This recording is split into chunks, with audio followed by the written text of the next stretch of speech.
ఇక్కడికి వచ్చి చలో ఫిల్మ్ ఛాంబర్ అని, చలో ఆర్సీఎస్ అని, గాంధీ భవన్ అని, చలో డీసీఓ ఆఫీస్ అని, అసలు చిత్రపురికి సంబంధం లేని వాళ్ళు కూడా ఎవరెవరో మేము ఉద్యమం చేస్తున్నాం, మేము చిత్రపూర్లో 3,000 కోట్ల రూపాయల అవినీతి జరిగింది, 300 కోట్ల రూపాయల అవినీతి జరిగింది, ఇది ఒక 336 రిజిస్ట్రేషన్లు అక్రమంగా ఈ కమిటీ చేసింది, అక్రమ దోపిడీ చేసింది, కొత్తగా సఫైర్ షూట్ అని ఒక టవర్స్ కట్టారు, రియల్ ఎస్టేట్ వ్యాపారం చేస్తున్నారు అనే ఒక పలు విధాలుగా పలు రకాలుగా చిత్రపురి గురించి చాలా అసలు అక్కడ మా సభ్యుల మధ్య రాని డిస్కషన్స్ అన్నీ కూడా, అక్కడ లేని సమస్యలన్నింటినీ కూడా ఇక్కడ మీడియా పరంగా కానీ, ఇక్కడ ఉద్యమాల పరంగా కానీ బయటికి వ్యక్తపరచడంతో బయటపడాలి అనేది మేమందరం కూడా ఒక కుటుంబం లాగా అందరం కూడా అక్కడ సర్వసభ్య సమావేశంలో మాట్లాడుకున్నాం.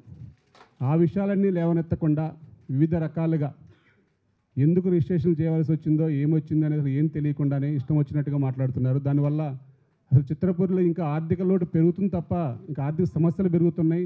అసలు చిత్రపూర్లో సమస్యలు పెరుగుతున్నాయి తప్ప ఒక్కటి కూడా తగ్గట్లేదు. అసలు ఏమన్నా సరే బహిర్గతంగా ఒకవేళ మేము చేసింది తప్పు అని కనుక అంటే దానికి సభ్యులు ఏ నిర్ణయం తీసుకున్నా మాకు త్వరలో జల్లబడి కూడా ఉంటుంది. అసలు ఇప్పుడు సభ్యులందరికీ తెలియాలనే ఉద్దేశంతోనే ఈ యొక్క ప్రెస్ మీట్ అని కాదు, అసలు మొత్తం కూడా అన్ని విషయాలు కూడా సందేహాలన్నీ కూడా నివృత్తి చేసుకుందాం. ఏదైనా తప్పు ఒప్పులు ఉంటే సరి చేసుకోవడానికి రేపు జల్లబడి కూడా ఉంది కాబట్టి అన్నీ కూడా బహిర్గతంగా అసలు ఏమన్నాయో, ఎందుకు మాట్లాడుతున్నారు, మీ దగ్గర ఉన్న ఆధారాలు ఏంటి, మా దగ్గర ఉన్న విషయాలు ఏంటి, అన్నీ కూడా కూలంకుషంగా మనం ఇక్కడ డిస్కస్ చేసుకుందామనే ఉద్దేశంతోనే ఇక్కడ ఏర్పాటు చేసాం తప్ప ఇది ఎవరి మీద ఎవరు వ్యక్తిగత విమర్శలు చేసేవాళ్ళు ఉంటే చేస్తూ ఉన్నారు నా మీద, అది ఎంత మామూలే. కానీ చిత్రపూర్ గురించే మాట్లాడాలి కాబట్టి చిత్రపూర్లో ఎంత అవగాహన ఉందో, వాళ్ళకేం అవగాహన ఉంది, వాళ్ళ దగ్గర ఉన్న ఆధారాలు ఏంటి, అసలు ఎందుకు సభ్యులకి బయట వారని, ఎందుకంటే చిత్రపూర్ అంటే 4,700 మంది సభ్యులండి ఇప్పుడు ఉన్న సభ్యులు, రన్నింగ్ సభ్యులు, ఫ్లాట్లు వచ్చి 4,213 ఫ్లాట్లు, మిగతా వాళ్ళు వెయిటింగ్లో ఉన్నారు. వారు ఏమైనా ఉంటే వారు మాట్లాడాలి, వారి సమస్యను వారు లేవనెత్తాలి. అక్కడ ఏమైనా ఇంటర్నల్గా ఇంకేమైనా పనులు కానీ ఏమైనా ఉంటే ఆ పనుల గురించి కానీ ఎందుకు కావట్లేదు, ఎప్పుడు అవుతాయి, ఎలా అవుతాయి ఏంటని అక్కడ సర్వసభ్య సమావేశంలో మాట్లాడతారు. మేము ఇంటర్నల్గా మీటింగ్లు పెట్టుకుంటాము, అవన్నీ కూడా అక్కడ మాట్లాడతాం. కానీ 300 కోట్లు ఏంటి, 336 రిజిస్ట్రేషన్లు ఏంటి, అసలు దాని గురించి అసలు మీ దగ్గర ఏమున్నాయి ఏంటి అని ఉంటే మా క్లారిటీ కూడా మేము బహిర్గతంగా అందరి ముందు మీ మీడియా సమక్షంలో ప్రజలందరూ తెలిసే విధంగా చెప్పాలనే ఉద్దేశంతోనే ఈరోజు ముందుకు రావడం జరిగింది. అంతే తప్ప మళ్ళీ ఒకసారి చెప్తున్నాను, ఎవరెవరి గురించి కానీ వ్యక్తిగతంగా కానీ నేనైతే ఎప్పుడు విమర్శలు చేసేవాడిని కాదు. మా కమిటీ అంతా ఉంది. ఎందుకంటే అక్కడ నివాసం ఉండాలంటే ఎవరైనా రెంట్కి రావాలంటే ఎక్కడ అంటే చిత్రపూర్లో అని చెప్పుకోవడానికి కూడా భయపడుతున్నారు. ఒక ఇల్లు కొనుక్కోవాలన్నా కానీ అమ్మ చిత్రపూర ఆ ఇల్లు వస్తుందో రాదో, ఆ ఇంటికి కడితే ఆ ప్రాజెక్ట్ కంప్లీట్ అవుతుందో కాదో అనే వివిధ రకాల రూమర్లు ఎక్కువవుతున్నాయి. ఆ రూమర్లు చేయడం వల్ల వారికి వచ్చేది ఏంటి, అసలు సభ్యులా లేదా అనేది కూడా మేము కూడా చెప్పడానికి ఈ యొక్క సమావేశం ఏర్పాటు చేశాం. ఏదున్నా సరే ఒక సమస్య అనేది మీ దగ్గర ఏముందో ఏంటో, అందుకే వాళ్ళందరినీ కూడా స్వయంగా ఆహ్వానించాం. మీ దగ్గర ఉన్న ఆధారాలతో రండి, ఇక్కడ మాట్లాడుకుందాం, ఒకరి మీద ఒక విమర్శలు వద్దు. చిత్రపూర్ని మంచి మార్గం తీసుకెళ్ళడానికి ఏదైనా ఉంటే మంచి సలహాలు ఉంటే మేము తీసుకుంటాము. దాన్ని ఎలా అమలు చేసుకోవాలనేది మళ్ళీ సభ్యుల సమక్షంలో మాట్లాడుకోవచ్చు. కాబట్టి నేను అందుకే ఈరోజు మళ్ళీ ఇక్కడ ఫిల్మ్ ఛాంబర్లో ఎందుకు పెట్టారని కూడా అడగవచ్చు ఎవరైనా. దానికి కూడా ఏంటంటే మేము చిత్రపూర్లో జనరల్ కూడా రండి, మీరు వచ్చి వివరంగా ప్రతి ఒక్క సమస్యను వ్యక్తపరచండి అని వారికి స్వయంగా లెటర్లు రాస్తాం, మెసేజ్ పరంగా పెడితే అక్కడ రారు. ఎందుకు రారు, మీరు ఎందుకు వచ్చి మాట్లాడరు అంటే వారు వచ్చే సమాధానం ఏంటంటే జనరల్ బాడీలో వచ్చే 2,000 మంది కానీ 1,000 మంది కానీ 2,000 మందిలో 1,000 మంది మీ మనుషులే ఉంటారు, మీరే గోండాలను పెడతారు, రౌడీలను పెడతారు, మమ్మల్ని అక్కడ మాట్లాడినవారు మైక్ ఇవ్వరు అనే ఒక అపవాదులు వేస్తారు. అందుకే ఇక్కడ మనందరికీ ఇక్కడ పెద్ద దిక్కు ఫిల్మ్ ఛాంబర్ అనేది ఉంది కాబట్టి ఇది అక్కడ ఛాంబర్ హాల్లోనే పెట్టుకుంటే సరే మీరు మేము అందరం ఉండొచ్చు, అసలు సమస్యలు ఏంటో మాట్లాడుకోవచ్చు అని ఓపెన్గా మాట్లాడుకుందామనే ఉద్దేశంతో ఇక్కడ ఏర్పాటు చేశాం. కాబట్టి మీ ఏమన్నా వచ్చిన వాళ్ళు కానీ ఏమైనా సమస్యలు ఉంటే కనుక మెయిన్ వ్యక్తిగత సమస్యలు ఇప్పుడు వద్దండి, నా ఫ్లాట్ రాలేదు, నేను డబ్బు కట్టాను, ఈ కాదు అసలు ఏంటి ఆ ఫ్లాట్స్కి కూడా మీరు ఓవరాల్గా మాట్లాడతారు. కానీ ఈ చిత్రపూర్ మీద అవినీతి ఏంటి, మీ దగ్గర ఉన్నది ఏంటి అనే విషయాల మీద మాట్లాడిన తర్వాత అక్కడున్న వర్కుల గురించి కానీ అక్కడున్న ఫ్లాట్స్ గురించి కానీ అవి కూడా నేను అన్ని చెప్పేంత వరకు కూడా అన్ని విషయాలు వివరంగా నేను ఎక్స్ప్లెయిన్ చేస్తాను ఎందుకైందని కూడా. కాబట్టి అసలు మీ దగ్గర ఏమున్నాయో ఏంటో అని చెప్పగలిగితే నా వివరణ కూడా విన్న తర్వాత మీరు కూడా మాట్లాడవచ్చు, దాన్ని బట్టి ముందుకెళ్దాం అనేది నా కోరిక. Thank you.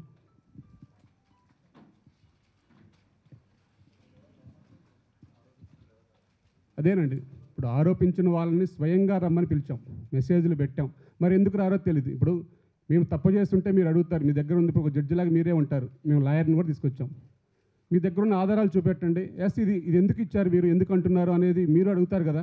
మాకెందుకు పదే ఇట్లా 3,000 కోట్లు అంటున్నారు ఏంటని. ఆ ప్రాజెక్టు వాల్యూ వచ్చి 756 కోట్ల ప్రాజెక్ట్ వాల్యూ. మొత్తం 4213 ఫ్లాట్లు కడితే మొత్తం డబ్బు కడితే వచ్చేది 756 కోట్లు. ఇంకా ఎక్స్ట్రా నెంబర్స్ కడితే ఇంకా 100 కోట్లు, 850 కోట్లు దాటి ఒక్క పైసా కూడా లేదాడ. మరి దానికి 3000 కోట్లు ఏంటి? ల్యాండ్ ఫ్రీగా అన్నారు. ల్యాండ్ ఫ్రీగా రాలేదండి, మళ్ళీ చెప్తున్నా. ఎస్ఎఫ్టీ 40 రూపీస్ లెక్క ఇచ్చిన మాట వాస్తవం. దాన్ని అంచెలంచెలుగా కొనుక్కున్నాం సొసైటీ. ఈరోజు సొసైటీ రిజిస్ట్రేషన్ డాక్యుమెంట్ అండి, ఎవరి పేరు మీద గవర్నమెంట్ గజం 40 రూపాయల నుంచి 2 లక్షల లెక్క 1994లో కొన్నారు. 94 నుంచి 2002 దాకా కొంటానే ఉన్నాం. 2003లో రిజిస్ట్రేషన్ అయింది sale deed. Telugu cine workers cooperative మీద సేల్ డీడ్ చేసుకున్నాం. ఒకసారి సేల్ డీడ్ అయిన తర్వాత ఏ సమస్య ఉన్నా చిత్రపూర్లో ఆ సభ్యుల సమక్షంలో జరగాలి, సభ్యుల మధ్య జరగాలి. ఏదైనా ఉంటే కానీ మంచి చేస్తే మంచి అంటారు, చెడు చేస్తే చెడు అనే అధికారం అక్కడ ఉంది. అందరికీ మాట్లాడే హక్కు ఉంటుంది. అందుకే 6 నెలలు. మీరు గతంలో చూశారు, అసలు జనలబడి పెట్టకుండా తప్పించుకుంటే జనలబడి కోర్టుకి వెళ్ళి జనలబడి పెట్టండి అని చెప్పి ఆర్డర్లు తెచ్చుకుంటారు. కానీ మేము జనలబడి పెడతాము, మీరు రండి, సమస్య మాట్లాడుకోండి, ఏదైనా డిస్కస్ చేసుకుందామంటే జనలబడి ముందు రోజు పోయి స్టే చేస్తారు, జనలబడి ఆపండి అని. అసలు ఎక్కడైనా మరి అంత మా దగ్గర రివర్స్ జరుగుతుంది. నేను ఇంత ఓపెన్గా ఉన్నాను, మీరు తప్పు అయితే తప్పు సరి చేసుకోవడానికి సిద్ధంగా ఉన్నామని చెప్పి కమిటీ మొత్తం చెప్తుంది. కానీ సభ్యులను అయోమయం చేయొద్దు, ప్రాజెక్ట్ని డిలే చేయొద్దు, కట్టే వాళ్ళు కట్టకపోతే ప్రాజెక్ట్ డిలే అవుతుంది. దానివల్ల ఎవరికి ఉంటుంది? మాకు అంతిమంగా ఒక 6 నెలల్లో ఎలక్షన్స్ ఉంటాయి, మేము దిగిపోతాం, వేరే వాళ్ళు వస్తారు. ఇక ఇదే కొట్లాడుకుంటా వెళ్తూ ఉంటే నెక్స్ట్ ప్రాజెక్ట్ ఎలా ముందుకు వెళ్తుంది? అందుకే ఒకరి మీద ఒకరు విమర్శలు కాకుండా వారిని చెప్పడానికి వాళ్ళు రమ్మన్నాము. మరి వారు ఎందుకు రాలేదో తెలియదు. మరి వాళ్ళ ప్రశ్నలు ఏంటో, మరి వాళ్ళకి ఏం కావాలనేది మరి మాకు అర్థం కావట్లేదు. ఇంత ఓపెన్గా ఇంకా చర్చ పెట్టలేదంటారు. వారే అన్నారు, మీరు బహిరంగంగా చర్చ పెట్టండి, మేము వస్తామన్నారు. మాకు లెటర్ ద్వారా కూడా పంపించారు వాళ్ళు, బహిరంగంగా చర్చ పెట్టండి, మేము వస్తామని చెప్పి మాకు రాతపూర్వకంగా లెటర్ పంపించారు ఇక్కడ ఉద్యమం చేసేవాళ్ళు. మరి ఇక్కడ మేము డైరెక్ట్గా ఆల్రెడీ 5 రోజుల ముందే అందరికీ తెలియజేశాను, మీడియా వరకు తెలియజేశాను, ఇక్కడ చాంబర్ హాల్ బుక్ చేసినప్పుడు తెలియజేశాను, అందరూ రండి మీ దగ్గర అని చెప్పేసి. నేను లైవ్ పెడుతున్నాను, మళ్ళీ దీంట్లో దాపరికం వద్దు. ఏదన్నా నేను ఏదన్నా తప్పు చేసి ఉంటే బహిర్గతంగా అందరూ నేనే బ్యాడ్ అవుతా తప్ప ఎవరు బ్యాడ్ గారు. అందువల్ల మా కమిటీయే బ్యాడ్ అవుతుంది కాబట్టి మీరు ఓపెన్గా రండి అని కూడా ఛాలెంజ్ చేశాం. ఛాలెంజ్ అని కాదు, సారీ, మళ్ళీ పదం కూడా వెనక్కి తీసుకుంటున్నా. మనం సమస్య పరిష్కరించుకుందామని చెప్పాను. మరి ఎవరు ముందుకు వచ్చారో లేదో తెలియదు. వస్తే కనుక క్లారిటీగా క్లియర్గా అడిగితే కనుక అది ఇండివిజువల్ ఫ్లాట్ దండి. మొత్తం అసలు ఈ అవినీతి మీద కావాలి.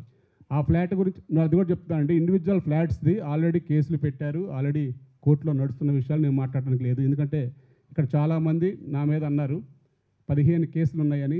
15 కేసులు పెట్టారు. కేసుల్లో ఇవన్నీ కూడా ఎప్పటి నుంచో ఉన్న కేసులు. ఈరోజు అధ్యక్షులుగా ఉన్నాను కాబట్టి అది సొసైటీ ప్రెసిడెంట్గా నా మీద ఉన్నమాట వాస్తవం. వాటన్నిటిని కోర్టులో ఎంక్వైరీ జరిగింది. ఆల్రెడీ కోర్టులో ఛార్జ్ షీట్లు ఫైల్ చేశారు. వాటి మీద ఇప్పుడు నేను పేర్లు పెట్టి మాట్లాడడానికి నాకు లేదు. దాని వివరణ కూడా జడ్జిమెంట్ ఇచ్చే అధికారం నాకు లేదు. కాబట్టి కోర్టులో ఉన్న విషయాలు నేను ఏమీ మాట్లాడను. కోర్టు పరిధిలో లేకుండా ఉన్నాయి. ఏదైనా సరే సమాధానం బహిరంగంగా చెప్తాను. Thank you.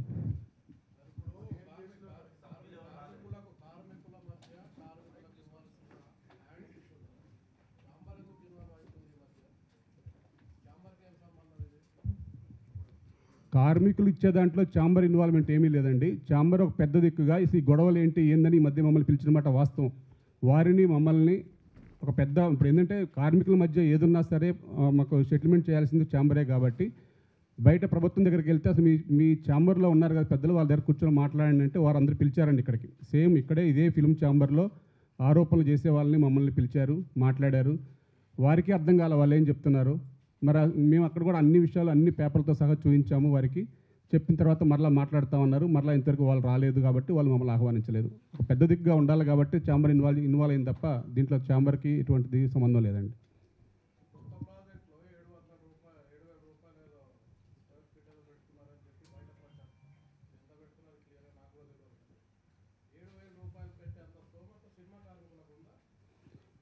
ఇది మంచి క్వశ్చన్, ఎందుకంటే అందరికీ కూడా కావాల్సింది ఇది.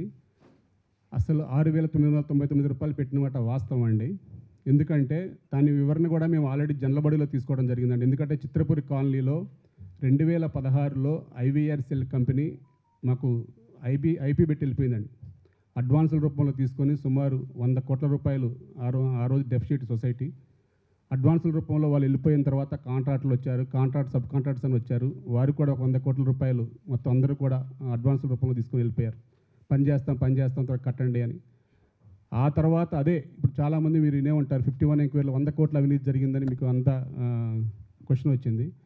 తర్వాత ఇదే ఉద్యమకారులు అందరూ కలిసి గవర్నమెంట్ని సంప్రదిస్తే సొసైటీ మీద 2018లో ఎంక్వైరీ చేయడం జరిగింది, 51 ఎంక్వైరీ. ఇక అదే సొసైటీస్ యాక్ట్లో అదే పెద్ద ఎంక్వైరీ, సిబిఐ ఎంక్వైరీ లాగా. వారందరూ కూడా అందరూ కూడా చర్చ చేసి కాంట్రాక్టులను అందరినీ వివరణ కోరిన తర్వాత 2020లో నేను ప్రెసిడెంట్ అయింది 2020 డిసెంబర్ అండి. డిసెంబర్ నుంచి నేను ఏదైనా సమాధానం చెప్పగలను, కానీ డిసెంబర్ అంతకుముందు జరిగినవన్నీ కూడా ఇప్పుడు నా మీద అపవాదులు పడుతున్నాయి. ఎందుకంటే రన్నింగ్లో ఉన్నాను కాబట్టి, ఆ భారం నేను మోస్తున్నాను కాబట్టి. అప్పటికే సొసైటీ మేము 2020 డిసెంబర్ 10వ తేదీ మేము ప్రెసిడెంట్గా బాధ్యతలు చేపట్టిన నాటికే 135 కోట్ల లోటు బడ్జెట్ అండి సొసైటీ. అదీ కాక ఎస్బీఐ బ్యాంకు ఎన్పీలో ఉంది. మేము లోన్ కట్టలేక ఆక్షన్ వేశారు వాళ్ళు. అంటే మేము అప్పుడు కోవిడ్ టైంలో మేము ఇన్స్టాల్మెంట్లు కట్టలేక అంతా వాళ్ళు టైం ఇచ్చారు, కోవిడ్ టైం ఇచ్చారు. ఆ టైం ఇచ్చిన తర్వాత కూడా 21 డిసెంబర్ వరకు టైం ఇచ్చారు. ఆ లోపు కూడా కట్టలేకపోయాం. ఆన్లైన్ ఆక్షన్లు వేస్తేనే అప్పుడు ఇవన్నీ జరిగినాయండి. ఆ యొక్క లోటు బడ్జెట్ సుమారు ఈరోజు 160 కోట్ల రూపాయలండి సొసైటీ. ఎందుకంటే 2016లో ఉన్నప్పుడు ఐవీఆర్సీలో ఒక బ్యాక్లాగ్ అయిపోవడంతో, ఐపీ పెట్టడంతోనే వచ్చిన సమస్య ఇది. లేకపోతే ఆ రోజు ప్రాజెక్ట్ అయిపోయేది. అప్పుడే ప్రాజెక్ట్ అయిపోతే అసలు ఈరోజు ఈ సమస్యలు లేవండి. ఎందుకంటే ఆ తర్వాత ఐవీఆర్సీల మీద కొట్లాడాము. నేను వచ్చిన తర్వాత మేము ఈ కమిటీ వచ్చిన తర్వాత ఎన్సీఎల్టీకి వెళ్ళాము, కొట్లాడాము. ఐవీఆర్సీలు 46 crores ఇవ్వాలని ఎన్సీఎల్టీ ఒప్పుకుంది. మిగతా సబ్ కాంట్రాక్టుల దగ్గర కూడా జస్టిస్ నరసింహారెడ్డి గారి ద్వారా ఆర్బిట్రేషన్లో కొట్లాడుతూనే ఉన్నాం. ఒక కాంట్రాక్టర్ 36 కోట్లు ఇవ్వాల్సి ఉంటే 10 కోట్లు ఇవ్వాలని చెప్పి తేల్చారు. కానీ ఏదేమైనా 51 ఎంక్వైరీ మరలా ఇప్పుడు ఈ ఉద్యమాలు ఇవన్నీ చూసి మళ్ళా 51 ఎంక్వైరీ మళ్ళా జరగాలనే ఉద్దేశంతో కాంగ్రెస్ ప్రభుత్వం వచ్చిన తర్వాత ఫుల్ ఫ్లెడ్జ్డ్గా జరగాలని మరలా ఎంక్వైరీని రీఓపెన్ చేయడం జరిగింది. ఇప్పుడు ఎంక్వైరీ జరుగుతుందండి still now. Already enquiry within 2-3 monthsలో రిపోర్ట్ వస్తుంది. ఒకవేళ నిజంగా దాంట్లో కనుక అది కూడా 2000 నుంచి 2020 దాకా ఉన్న కమిటీ మొత్తం మీద వేశారండి ఎంక్వైరీ.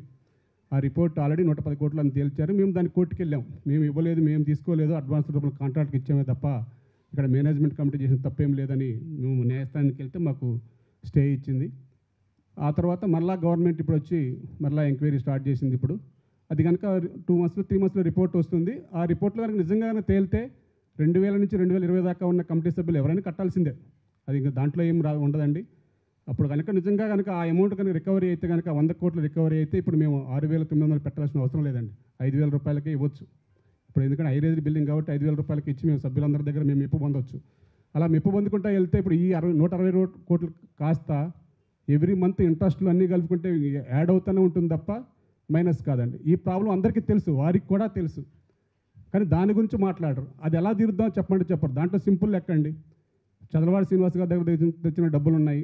ఆయన దగ్గర దేనికి తెచ్చారు అంటే అందరికీ తెలుసు. అది ఇక్కడ సర్వసభ్య సమావేశంలో ఆ రోజు బ్యాంక్ ఎన్పీ అయినప్పుడు అందరి దగ్గర తిరిగామండి. ఈ సినీ ప్రముఖుల దగ్గరికి అందరి దగ్గరికి తిరిగాం. బ్యాంకులు ఏ బ్యాంకు ఇవ్వదు ఒకసారి ఎన్పీ అయిందంటే. అప్పుడు ఎవరు ఇవ్వకపోతే ఆన్లైన్ ఆక్షన్ వేస్తుంటే ఒక చదలవాడి శ్రీనివాస్ గారు మాత్రమే నేను ఉంటాను అని ఆ రోజు మనకి ఇవ్వడం జరిగింది. ఆ డబ్బులు కూడా ఇప్పుడు తీర్చలేకపోయాం. ఎందుకంటే ఒకటేసారి ఇప్పుడు అంత అమౌంట్ తీర్చాలి, మేము 3 నెలలు అని చెప్పి తీసుకుందామంటే 3 years అయింది, ఇప్పుడు తీర్చలేకపోయాం. ఎందుకంటే ఎప్పటికప్పుడే అప్పుడు కూడా మా ప్లాన్ ఏంటి, కొత్త ప్రాజెక్ట్ స్టార్ట్ చేస్తే ఇది చేయొచ్చు అని. అప్పుడు 3 years నుంచి పర్మిషన్ కోసం ట్రై చేస్తూనే ఉన్నాం. మీకు తెలిసి అక్కడ అది మొత్తం చెరువు పక్కన ఉంటుంది, చాలా అనీవెన్గా ఉంటుంది.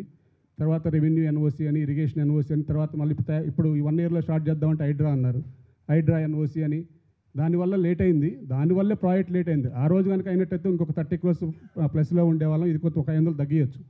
మేము ఎప్పుడైనా సరే ఉన్న కాంట్రాక్టర్ వాల్యూ, ఈ అప్పులు అన్నీ లెక్కేసుకొని ఇప్పుడు రికవరీ చేయకపోతే ఎప్పుడు రికవరీ చేయలేము. అంతేగాని పబ్లిక్ దగ్గర నుంచి సొసైటీని కాపాడాలి. కానీ ఏదో నా నిప్పు కోసం, మా కమిటీ నిప్పు కోసం చెప్పి 5,000 రూపాయలు పెట్టేసి ఇప్పుడు మేము అందరికీ తలా ఫ్లాట్ రిజిస్ట్రేషన్ చేసి వెళ్ళిపోతే మళ్ళీ సేమ్ 100 కోట్లు ఉంటుంది. ఇప్పుడు ఆ 100 కోట్లు ఎవరి మీద వేయాలి? 4,000 మంది మీద వేయాలి. 4,000 మంది ఎందుకున్నారు? ఇప్పుడు అక్కడ లేరు ఎవరు. అందరూ ఫ్లాట్లు అలాట్మెంట్లు అయిపోయి, రిజిస్ట్రేషన్లు అయిపోయి అందరూ అమ్ముకొని వెళ్ళిపోయారు. ఇప్పుడు మళ్ళీ వారి మీద మనిషికి 1,00,000 కట్టమంటే ఆ బాధ్యత ఎవరు చేస్తారు? ఇదంతా అయ్యేది కాదు. కాబట్టి ఇక్కడితో జీరో చేద్దామని పబ్లిక్ ఏమనుకున్నా సరే వివరంగా వాళ్ళకి వివరిద్దామని చెప్పేసి, పబ్లిక్ మీన్స్ మా చిత్రపూర్ల సభ్యుల మధ్యలో క్లియర్గా క్లారిటీగా చర్చించుకొని చేశాం. ఏది ఇక్కడ కమిటీ వ్యక్తిగత నిర్ణయం ఉండదు, ఏది ఉండదు. ఒకవేళ ఏది ఉన్నా సరే మా దగ్గర ఇంకోటండి, క్యాష్ అనేది ఉండదండి. ఓన్లీ డీడీస్ కానీ ఆర్టీజీఎస్ తప్ప ఎటువంటి క్యాష్ ట్రాన్సాక్షన్లో ఉండవు. అవినీతి జరిగిందంటే ఎప్పుడో జరిగిన దాన్ని ఎంక్వైరీకి మేము సహకరిస్తుంటే ఇప్పుడేదో అవినీతి జరిగినట్టుగా చూపిస్తారు. మేము 2020 డిసెంబర్ 10 ప్రెసిడెంట్ అయిన తర్వాత ఈ రోజు దాకా మా ట్రాన్సాక్షన్ మొత్తమే 100 కోట్లు. మరి మేము వచ్చిన తర్వాతే మరి 2 బెడ్రూమ్ కంప్లీట్ చేసాము, డూప్లెక్స్ కంప్లీట్ చేసాము, రోస్లో వర్క్లు స్టార్ట్ చేసాము, రోడ్లన్నీ వేసాము, లైట్లు వేసాము. ఈరోజు 4213 మంది ఫ్యామిలీస్ క్లియర్గా క్లారిటీగా నివాసం ఉంటున్నారు అక్కడ. అంతా ఏర్పాటు చేసిన ఎవరు? మేము. మా దగ్గర 24/7 మంజీరా వాటర్ అండి, ఎక్కడ ఉండదు ట్విన్ సిటీస్లో. దాన్ని అంతా చేస్తుంది మేమే. ఎక్కడ కరెంట్ కానీ ఇంకా డెవలప్మెంట్ పనులు ఉన్నాయి. ఇప్పుడు ఉండడానికి మనీ లేదు అసలు మా దగ్గర. వీళ్ళ కొట్లాట్ల వల్ల 2023 జనవరిలో రిజిస్ట్రేషన్లు ఆగిపోయినాయండి. అది కూడా ఎందుకో చెప్తాను. మేము 336 రిజిస్ట్రేషన్లు అక్రమంగా చేసామని చెప్పేసి ఒక అపవాదం ఉంది. మాట్లాడితే అదే మాట్లాడతారు, 336 రిజిస్ట్రేషన్ అక్రమంగా చేశారు అని. యాక్చువల్లీ డూప్లెక్స్ కానీ రోహౌస్ కానీ గతంలో ఎవరు రిజిస్ట్రేషన్ చేయలేదండి. మేము వచ్చిన తర్వాత డూప్లెక్స్ పర్మిషన్ తీసుకొచ్చి రోహౌస్ కూడా కంపల్సరీ 1530 ఎస్ఎఫ్టీకి రిజిస్ట్రేషన్ చేస్తామని చెప్పేసి పర్మిషన్ తీసుకొని మేము రిజిస్ట్రేషన్ స్టార్ట్ చేసాం. స్టార్ట్ చేసినప్పుడు దాంట్లో ఇప్పటి వరకు 2016 తర్వాత మళ్ళీ అలాట్మెంట్లు జరగలేదండి. 2016 నుంచి ఇప్పటి వరకు అలాట్మెంట్ జరగకపోతే మేము వచ్చిన తర్వాత 2022లో మొత్తం కూడా జనలవాడి పెట్టుకొని లిస్ట్ అంతా పెట్టుకొని డీసీఓకి అప్లై చేసి మేము రిజిస్ట్రేషన్ స్టార్ట్ చేసాం. వాటికి ఎవరు అక్రమంగా చేసుకుంటున్నారు, అన్యాయంగా చేసుకుంటున్నారని చెప్పేసి వాళ్ళు మన 2023 జనవరి 10వ తేదీన మాకు మొత్తం రిజిస్ట్రేషన్లు ఆపేసేయని చెప్పి ఆర్డర్ ఇచ్చారండి. ఆ రోజు నుంచి ఈ రోజు వరకు గవర్నమెంట్ ఆమోదం లేకుండా ఒక్క రిజిస్ట్రేషన్ జరగలే. కన్స్ట్రక్షన్ టోటల్గా అయిపోయింది. అసలు మనీ ఫండింగ్ లేదు అక్కడ. దాని గురించి ఎవరు మాట్లాడరు. అది ఎవరి వల్ల ఆగింది? వాళ్ళ వల్లే ఆగింది. ఆ రోజు నుంచి ఈ రోజు దాకా రిజిస్ట్రేషన్స్ లేవు. సరే, ఈ తర్వాత ఉద్యమాలు ఇవన్నీ చూసి గవర్నమెంట్ కూడా ఇవన్నీ కాదు, అసలు ఎవరు నిజమైన సినిమా వాళ్ళు, సినిమా కార్మికులు అవునా కాదా అని చెప్పేసి ఒక గవర్నమెంట్ కమిటీ వేసిందండి. 5 men committee. ఇప్పుడు 2 సినిమా వాళ్ళు, 3 ఐఏఎస్లతో గవర్నమెంట్ కమిటీ వేసింది. ఫ్లాట్ రాని వాళ్ళు ఎవరున్నా సరే ఇప్పుడు ఒక సభ్యులు వేశారు. ఇటువంటి సభ్యులు అందరూ కూడా వారి దగ్గరికి వెళ్తున్నారు. వారు ఫైనల్ చేశారనుకోండి, సపోజ్ రేపొద్దున మేము అక్రమంగా తీసేసాం వాళ్ళని, వాళ్ళు నిజమైన జెన్యూనిటీ సినిమా పర్సన్స్ ఇన్ టైంలో డబ్బు కట్టారు అనే ప్రతిపాదకను వాళ్ళు కంపల్సరీ ఇవ్వాలంటే మేము ఇవ్వాల్సిందండి. రేపు వాళ్ళు ఆర్డర్ ఇచ్చిన దాన్ని మేము కట్టుబడి ఉంటామని చెప్పాం. వాళ్ళకి అది కూడా తెలుసు. ఒక గవర్నమెంట్ కమిటీ వేసాక కమిటీని దగ్గర నుంచి అధికారం ఎవరికీ ఉండదు. మేము దానికి కట్టుబడి ఉన్నామని చెప్పేసి ప్రతి జనలబడిలో చెప్తున్నాం. 2023 జనవరి అంటే ఈ రోజుకి 2.5 years ఒక్క రిజిస్ట్రేషన్ చేయలేము. మేము చేసే అధికారం లేదు. అయినా సరే అక్రమ రిజిస్ట్రేషన్ చేశారు అది అన్నారు. 336 రిజిస్ట్రేషన్స్లోనే అది కూడా చెప్పానండి మా సర్వసభ్య సమావేశంలో. 336 రిజిస్ట్రేషన్ చేసిన మాట వాస్తవం. దానిలో కనుక అక్రమంగా చేశారని చెప్పేసి కమిటీగా నిర్ణయిస్తే మేము దానికి సిద్ధపడి ఉన్నామని చెప్పాం. మేము మా దగ్గర నెంబర్లు తీసేసే 2 ప్రక్రియలు ఉంటాయండి. ఒకటి, ఎవరైనా సరే 5 మెన్ కమిటీ అలాట్మెంట్ చేస్తుంది. గతంలో చేసింది 2015కి ముందు. ఆ తర్వాత ప్రాజెక్ట్ అనేది 3 సంవత్సరాలు కంప్లీట్ అవుతుందండి. అలాట్మెంట్ ఎప్పుడో 2010లో ఉంది కదా, ఇప్పుడు వచ్చి డబ్బు కడతా అంటారు మా వాళ్ళు. అప్పుడు 25% కట్టుంటారు. సరైన సమయంలో డబ్బు కట్టకపోతే అని తీసేస్తాము, లేదంటే 51 ఎంక్వైరీ జరిగిన తర్వాత 2020 నిజమైన సినీ కార్మికుడు కాకపోతే కనుక వాళ్ళు అడ్రస్ మన ఐడి ప్రూఫ్స్ నిరూపించుకోవడంలో కనుక రాంగ్ అయితే మాత్రం కంపల్సరీ తీసేసామండి. ఈ 2 ప్రక్రియలు తప్ప సభ్యుని తీసేసే అధికారం ఎవ్వరికీ లేదు అక్కడ. ఈ విషయాలన్నీ తెలుసు వాళ్ళకి. మేము కోర్టు ధిక్కరణ చేస్తే ఎందుకు ఊరుకుంటుందండి?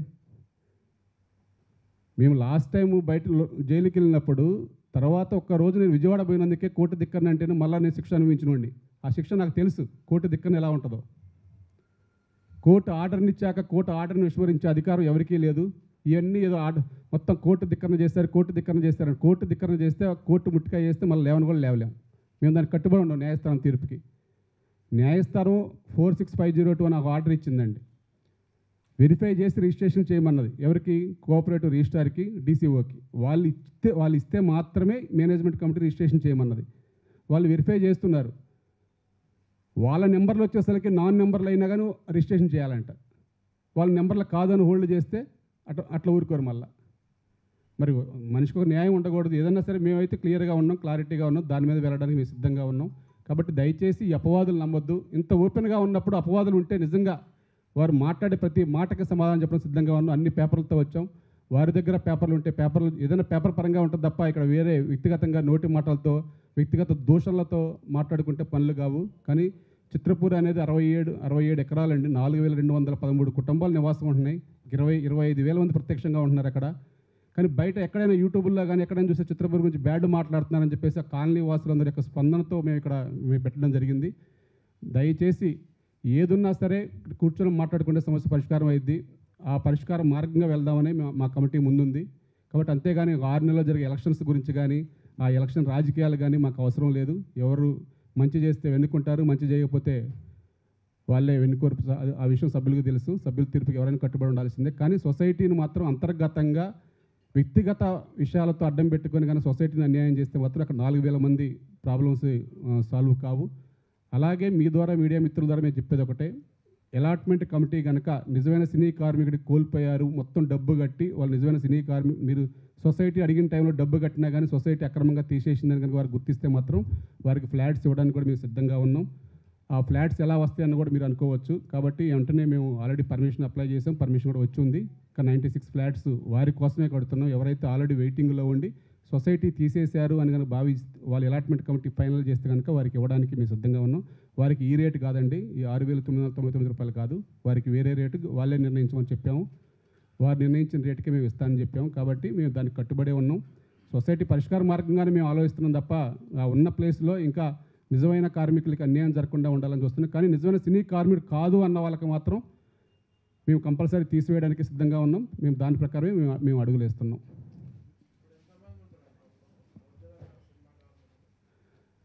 చిత్రపూర్లో జాయిన్ కావాలంటే కంపల్సరీ సినీ కార్మికులు అయ్యి ఉండాలండి. ఇప్పుడు నివాసం ఉండే వాళ్ళైతే ఒక 60% మాత్రమే ఉంటారు. మిగతా అంతా అమ్మేసుకొని వెళ్ళిపోయారు. ఆల్రెడీ టెక్నీషియన్స్ అందరూ అక్కడ ఉంటున్నారు. ఒక 60% మాత్రం నివాసం ఉంటున్నారు. మిగతా వాళ్ళంతా సెకండ్ సేల్ చేసుకొని వెళ్ళిపోయారు. ఈ రో హౌస్ల గురించి కూడా ఒక కాంట్రవర్సీ ఉంది. ఫ్లాట్స్ కడితే చాలామందికి ఇచ్చేయచ్చు కదా, 3,000 మంది కార్మికులకి ఇచ్చేయచ్చు. బట్ రో హౌస్లు ఎందుకు కట్టారు? జీవో కూడా దానికి అనుకూలంగా లేదు, ఫ్లాట్స్కి అనుకూలంగా ఉంది అని చెప్పేసి అంటున్నారు. సో ఏంటి దీని మీద వివరణ ఏంటి సార్? జీవో అనేది జీవో నెంబర్ 658లో ఎఫ్ఎల్ఏటి ఫ్లాట్స్ కట్టమని ఉన్నమాట వాస్తవం. కానీ మరి 2009లో మరి దానికి ఎలా పర్మిషన్ అయితే రో హౌస్కి అయితే పర్మిషన్ ఇచ్చారు, కట్టారు, అప్పుడే కట్టారు. ఇప్పుడేం నేను కట్టలేదు ఏమి. 2009లోనే హెచ్ఎండి పర్మిషన్ ఇచ్చింది, అప్పుడే 225 రో హౌస్లు కట్టారు. దాంతోపాటు 2017లో వాళ్ళు 1536 ఎస్ఎఫ్టీకి G+1కి పర్మిషన్ ఇస్తే మా వాళ్ళు అప్పుడున్న కమిటీ వాళ్ళందరూ సభ్యులతో కలుపుకొని G+2 అంటే G+1 ప్లస్ హెడ్ రూమ్ కడదాం, కాబట్టి అలా కట్టుకుంటే బాగుంటుందని చెప్పేసి 2250 ఎస్ఎఫ్టీకి పెంచుకోవడం జరిగింది. ఆ తర్వాత వివిధ రకాల ఆ రోజు నుంచి ఒక 6 రోజులు మేము అప్పుడే కట్టారు, 2017లోనే కట్టారు. ఆ 6 రోజులతో పాటు ఇంకా 26 రోజులు కడదామని కూడా మేము డిజైన్ చేయడం జరిగింది ఉన్న ప్లేస్లో యాజ్ పర్ హెచ్ఎండిఎన్ నామ్స్ ప్రకారం మాత్రమే. కానీ ఆ తర్వాత మరి ఇక మాకు రాలేదని లేకపోతే మా ఇంటి పక్కన కడుతున్నారని ఎవరికి వాళ్ళే రోహౌస్లో సభ్యులు ఇంకా వాళ్ళ కోరికలు తీర్చలేదని అసలు 6 రోజులు ఇల్లీగల్గా కట్టారని చెప్పేసి మళ్ళీ వాళ్ళే కోర్టులో కేసులు వేసుకోవడం జరిగింది. అధ్యక్ష,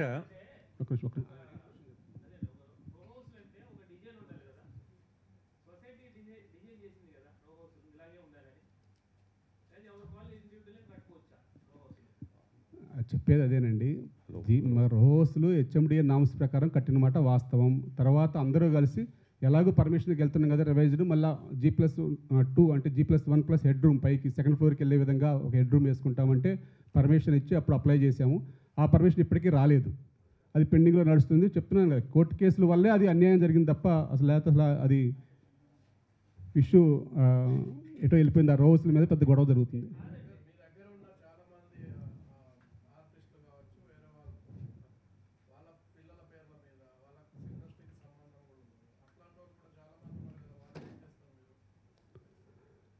మన చిత్రపూర్లో ఒకటి ఉందండి యాక్ట్, మన TCS యాక్ట్లో ఒకటే ఉంటుందండి. కుటుంబం అంటే భార్య భర్త పెళ్లి కాని పిల్లలు ఉంటే కనుక ఒకరికే ఉంటుంది. వాళ్ళకి పిల్లలు కనుక పెళ్ళయ్యి వాళ్ళు సపరేట్గా ఉంటే వాళ్ళు కూడా వర్కర్ అయి ఉంటే కనుక వాళ్ళకు ఉండొచ్చు అండి.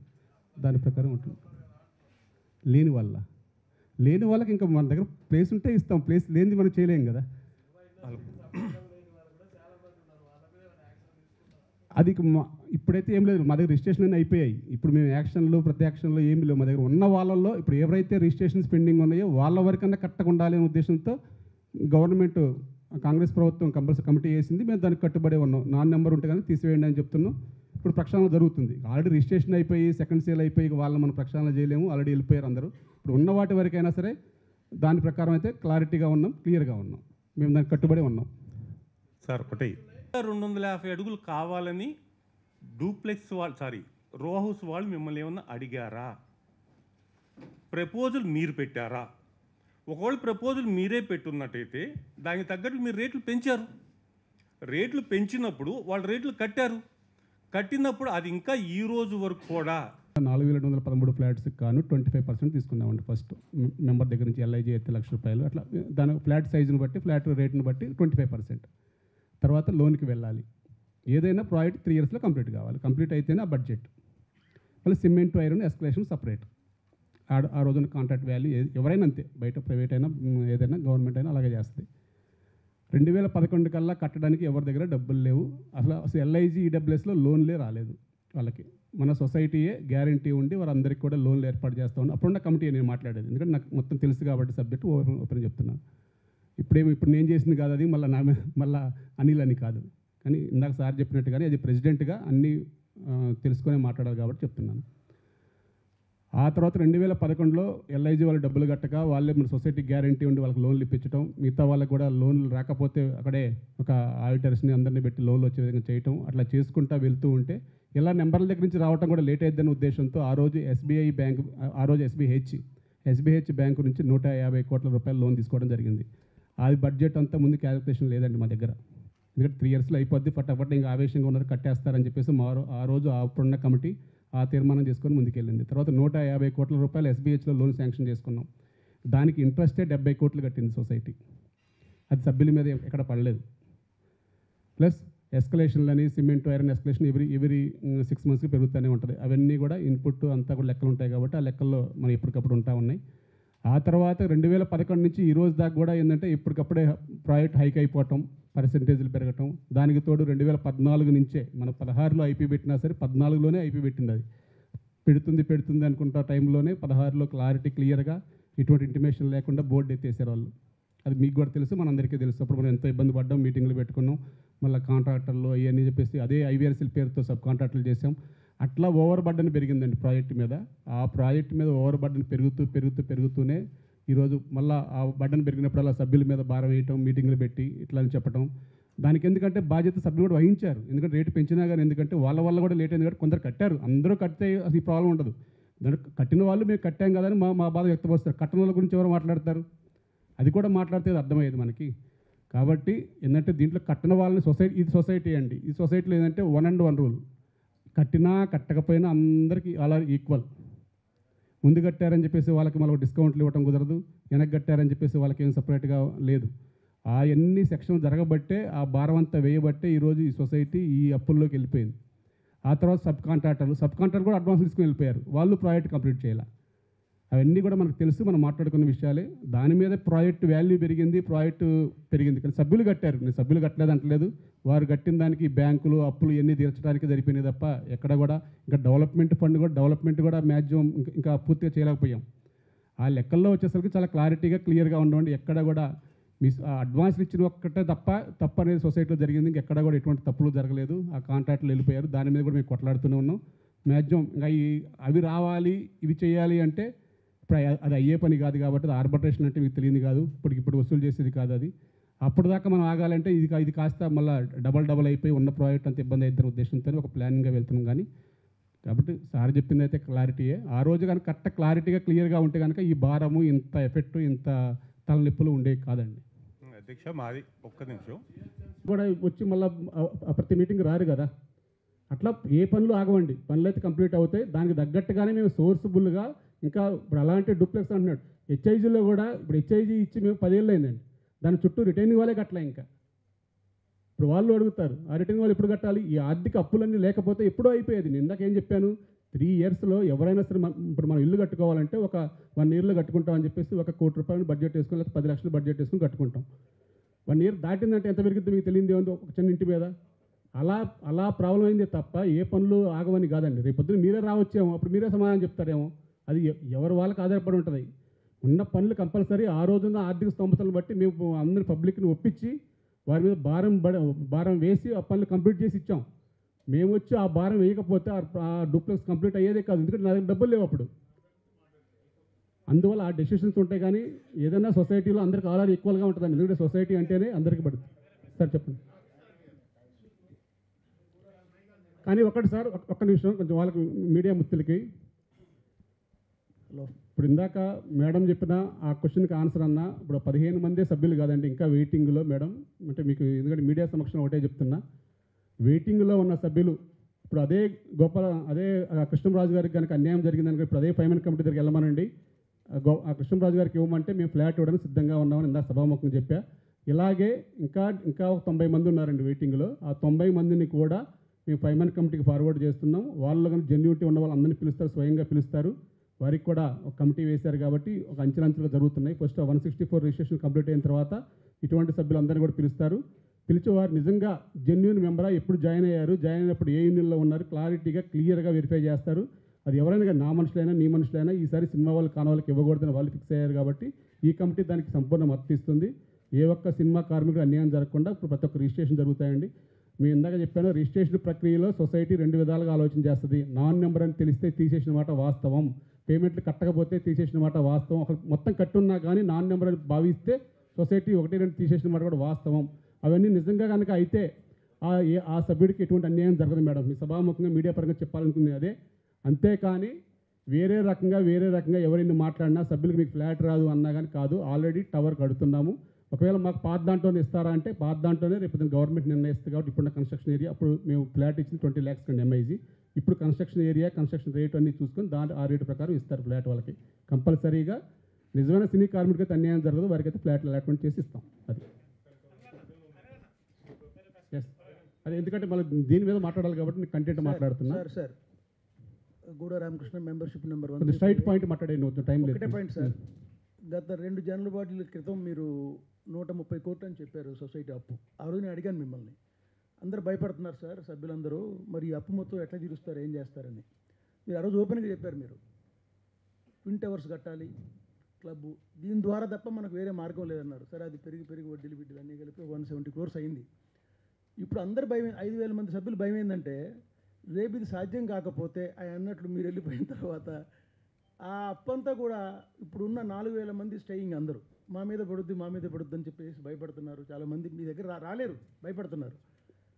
ఇది నాకు తెలిసి మీరు కట్టే ఇప్పుడు ఈ సఫారీ సూట్ ఇవి ఉన్నాయి కదా, నాకు ఆ బాకీ తీర్చడం మెయిన్ పర్పస్. మీరు ఆ రోజు చెప్పింది ఇప్పుడు చెప్పింది అంతేనా సార్? దీని మీద కొంచెం పర్ఫెక్ట్ క్లారిటీ ఇస్తే ఎవ్రీబడి షుడ్ బి హ్యాపీ. సరే మిగతా అన్ని అది ఒకరోజు జరిగిన మ్యాటర్స్ కాదు, నేనే సాక్ష్యం. 29 ఏళ్ళుగా చూస్తున్నాం.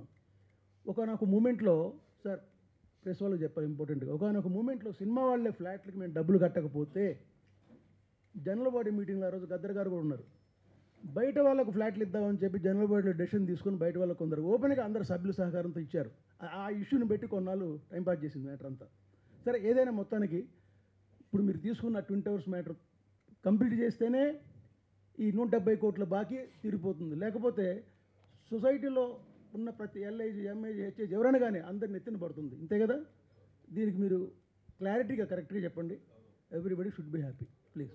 సార్ సభాముఖంగా ఒకటే చెప్పేది, దానికి ఇప్పుడు ఇందాక సభ్యులు చెప్పినట్టు ఇందాక ఇక్కడ అడిగారు మీడియా మిత్రులు, మీరు 7,000 రూపాయలు ఎందుకు పెట్టారు అని. నేను దాన్ని క్లారిటీగా చెప్పాను.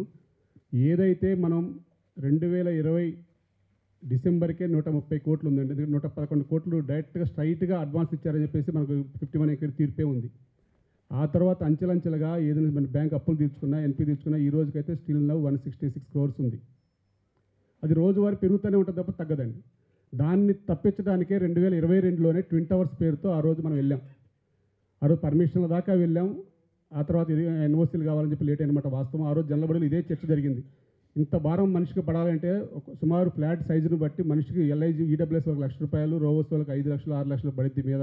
అంటే ఇటువంటి మా మీద భారం వద్దండి, మీరు ఏం చేస్తారో తెలియదు, ప్రాజెక్ట్ ఎలా డెవలప్ చేస్తారో తెలియదు, అదంతా కూడా ప్రాజెక్ట్ మీద లోడ్ చేసుకొని మా మీద అప్పులు రాకుండా చేయండి అని చెప్పేసి ఆ రోజు సభ్యులు తీర్మానం చేయడం జరిగింది. గత 4 జనరల్ బాడీల్లో అంత చర్చ జరిగిన తర్వాత మనం ఆ ట్విన్ టవర్స్ కానీ వెళ్ళాం. ఆ తర్వాత ట్విన్ టవర్స్ కూడా ఇప్పుడు ఇందాక చెప్పాను, హైడ్రా బఫర్ వల్ల 1.5 ఎకర్ పోవటం వల్ల ఫ్లాట్ సైజులు తగ్గిపోయినప్పుడు మళ్ళీ ఏం చేయాలనే ఉద్దేశంతో మళ్ళీ అందరం కలిసి కూర్చొని మళ్ళీ దాని మీద మాట్లాడుకుంటే అప్పుడు హై రేజ్డ్కి వెళ్ళామండి. మొన్న వెళ్ళాం హై రేజ్డ్కి. ఫస్ట్లో లేదండి, ఫస్ట్లో ట్విన్ టవర్స్ 15 ఫ్లోర్లే మొత్తం కూడా ఉంది. 365 ఫ్లాట్లు వచ్చినాయి అప్పుడు. తర్వాత దాంట్లో హైడ్రా బఫర్ వల్ల ఒక 1 ఎకర్ పోయింది మళ్ళీ చెరువు పక్కన పోవటం వల్ల మళ్ళీ ఎస్ఎఫ్టీ తగ్గిపోతే ఈ అప్పు తీరదు. ఎస్ఎఫ్టీ తగ్గితే మళ్ళీ అప్పు తీరదు. మళ్ళీ అప్పు తీరకపోతే మళ్ళీ వేరే సోర్స్ లేదు, మనకి వేరే ఇన్కమ్ జనరేట్ చేసే సోర్స్ లేదు. ఇప్పుడు ఏదన్నా కష్టమైన నష్టమైనా ఇక్కడే భరాయించాలి. అది ఎవరినన్నా ఎవరో ఒకళ్ళు ముందుకు రాకపోతే దానికి ఎవరైనా ఇప్పుడు ఆ భారం మోసేవాడు ఎవడో ఒకరు ముందుకు లేకపోతే అది మొత్తం కొలాప్స్ అయిపోద్ది ప్రాజెక్ట్. అందువల్ల ఆ భారం మోస్తున్నామే కానీ దాని అంతా కూడా సభ్యుల సమక్షంలో జరుగుతుంది తప్ప ఎక్కడ వ్యక్తిగతంగా అనిల్ నిర్ణయం, ఇక్కడ మా సెక్రటరీ గారి నిర్ణయం, మా కోశాధికారి నిర్ణయం అట్లా ఉండదండి. కమిటీ నిర్ణయం తీసుకుంటే దాని జనరల్ క్లుప్తంగా, ఎందుకంటే నేను క్లారిటీగా లాస్ట్ జనరల్ మీడియా సమక్షంలో పెట్టానండి. క్లియర్గా ఎల్ఈడి ప్రొజెక్టర్ చేసి పెట్టి చెప్పాను. ఇప్పుడు రామకృష్ణ గారు చెప్పినట్టుగా 170 కోట్ల రూపాయల అప్పు కానీ ఏ సభ్యుడి మీద కూడా పడకుండా ఆ సఫైర్ షూట్ అనేది ముందుకెళ్ళి ప్రతి ఒక్కరి దగ్గర కూడా అది కూడా మళ్ళీ 4 ఇయర్స్లో అంటే 48 మంత్స్లో కంప్లీట్ చేస్తామని చెప్పామండి. 48 ఫ్లోర్స్ అది. ఇక వేరే ఎక్కడ కూడా ఇంకొక గజం కూడా లేదండి. ఇక వేరే దగ్గర తీసుకొని కట్టొచ్చు కదా, తీసుకొని పెంచొచ్చు కదా అని. ఎందుకంటే ఇది రాజకీయ లబ్ధి కోసం పబ్లిక్ దగ్గర ఏదో చేయాలి, సానుభూతి సంపాదించడానికి, రేపు ఎలక్షన్స్ ఉన్నాయి కాబట్టి నేనైతే 5,000కి ఇస్తా, నేనైతే అంటే వాళ్ళకి సొసైటీ గురించి ఏం తెలుసు మాట్లాడే వాళ్ళకి? అక్కడ అప్పేందో తెలియదు, అసలు ఎంత ఉందో తెలియదు, ఎక్కడి నుంచి వచ్చిందో తెలియదు. మాట్లాడితే ఆ అప్పుతో మాకు సంబంధం ఏంటి, మాకు తక్కువకి ఇవ్వాలి, 2,000కి ఇవ్వాలి, 3,000కి ఇవ్వాలి అంటారు. కాబట్టి ఇందాక చెప్పినట్టుగా సభ్యులైతే ఎవరు అధైర్యపడొద్దు. 4,213 మంది మీద ₹1 పడదు. ఏదున్నా సఫైర్ షూట్ మీద పడుతుంది, దాని మీద నుంచి బయటపడుతుంది. అదే.